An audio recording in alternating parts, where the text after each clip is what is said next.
तो फिर वह सदगुरु के आश्रम में गया, फिर 9 महीने वहीं पे रहा। सेवा, कर्मयोग, अपने आप को समर्पित करना क्या होता है, वो धीरे धीरे अहंकार कटता है ना उससे। So when we utter the word karma, it is not one simple formula, or it's not, people are saying theory of karma. We are not talking about any theory. We are referring to a certain reality. Karma means memory. So what you call as my body is just a body of memory, and eyes are loaded with memory. Eye which is loaded with memory, an eye which is corrupted with memory, cannot see anything the way it is. It will only see things as it is convenient because the software is working from inside. It will not allow you to see anything the way it is. This is what traditionally we are referring to as karma. It is there in your body, it is there in your energies, it is there in the way your chemical reactions happen, it is there in your brain, it is there in your mind, it is there in everything. In the very physical energy that you carry, there is memory, because you will see each person's energies behave differently from the other simply because of the type of memory it carries. If you want to get rid of this, it's a long process. And if you get rid of this, dismantling of the personality and the body will happen. So another way is to create a distance from it. Just hold it little away. When you want to play with it, you play with it. When you want to switch it off, you must be able to switch it off.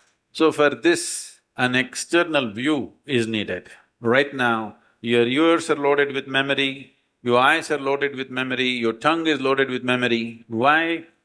If you are born in Karnataka, if you go to North India, food doesn't taste good is because the tongue is loaded with memory. Yes or no? Have you suffered this or no? You went north and they said aloo bhaji, aloo aloo matar, aloo palak, aloo parota, aloo, they said. You couldn't stay there because your tongue is loaded with memory. It wants the same things back, otherwise it will suffer. So what being loaded with memory means is, a cocoon of the past is holding you.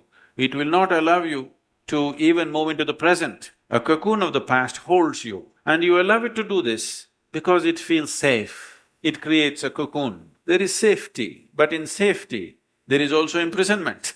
You're really safe if we lock you up in a safe, isn't it? But the problem is you can't get out. That's the whole problem. According to Sadhguru, yoga does not need karma. Yoga is to go beyond karma. Why karma yoga has been brought in? To bring about balance in a person. Whatever we call as our awareness, our love, our experience, or our glimpses of our reality, if it has to be sustained, the path of non-doing is a very wonderful path, but it is very slippery, extremely slippery. It is the simplest and the most difficult. It is not difficult, but it is not at all easy because it is simple. Right now, here and now. But that here and now, how to get it? Whatever you do, it is not in your hands. It is never going to be in your hands, but your hands need something right now. You need to hold something. That is why the crutch of Karma Yoga. Without the crutch, most people will not be able to walk. There are few beings who can walk without the crutch from this first moment. They are very rare beings. Everyone else needs the crutch to manage your awareness. Without this, most people are incapable of remaining aware.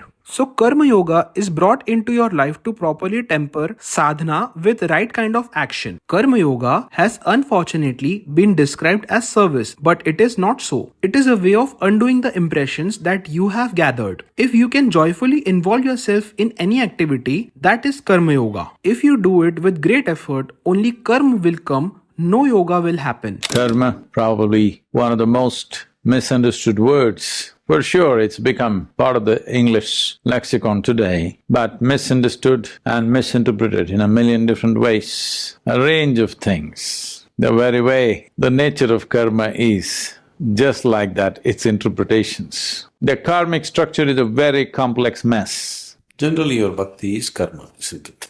Isn't it so? How can you separate them, I'm asking? Can you commit yourself to something without your emotion being involved in it? Can you?